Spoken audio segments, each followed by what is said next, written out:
Hello రైతు సోదరులకు నా నమస్కారాలకు. అందరూ నేను ఇప్పుడు యూఎస్ 704 విత్తనం పెట్టినా సార్. మంచి పత్తి చేను మంచిగా వస్తుంది సార్. ఇది ఒక్కొక్క చెట్టుకు 50-60 కాయలు మంచిగా వస్తుంది. కాయ సైజు కూడా పెద్ద సైజు వస్తుంది. మంచిగా పంట వస్తుంది సార్. ఇది దిగుబడి మంచిగా వస్తుంది. అలాంటి మనం ఈ రైతులందరూ వేసుకోవచ్చు సార్. ఇది మంచి దిగుబడి వస్తుంది. మనం అందరం పెట్టుకోవచ్చు సార్ ఈ రైతులందరూ.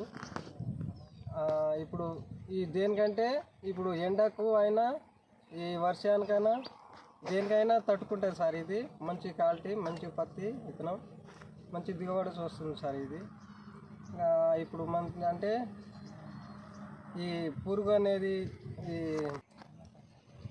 కూలీలు వచ్చినా ఈ పత్తి తీసినా సార్, కానీ ఈ పత్తి ఇరగబడతలేదు సార్. మంచిగా తీసినా మంచిగా రప్ప వస్తుంది సార్. ఈ పత్తి మంచిగా కాయ సైజు అయినా కానీ 5 పచ్చల కాయలు సార్. ఇది మంచి పత్తి తీసినా కూడా మంచిగా వస్తుంది సార్. రప్ప ఇది మంచి విత్తనం. చెట్టుకు 50-60 కాయలు ఉంటాయి సార్. ఇది మంచిగా దిగుబడి వస్తుంది. రైతు సోదరులలో అందరం పెట్టుకోవచ్చు సార్. ఇది మంచి పత్తి విత్తనం, మంచి దిగుబడి వస్తుంది సార్. ఇది థ్యాంక్స్.